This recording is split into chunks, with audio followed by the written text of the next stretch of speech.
Gladys Reyes umalma sa hiwalayan. Gustong sampalin si Catherine Bernardo.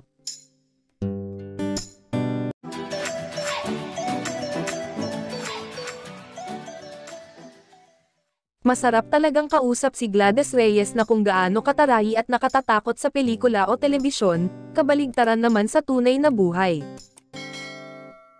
Si Gladys Reyes ang itinuturing na sumusunod sa yapak ni Maricel Soriano bilang aktres na pinapangarap masampal ng mga baguhang artista.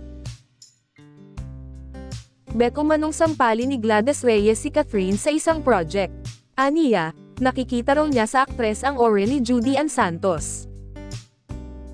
Natanong nga si Gladys kung sino namang artista ang pangarap niyang sampalin and agad-agad na sinabi niya si Catherine Bernardo.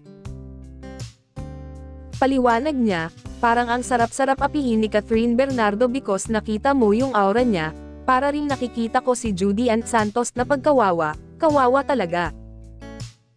At saka hanga rin ako sa batang yun kung paano humugot ng emosyon, aniya.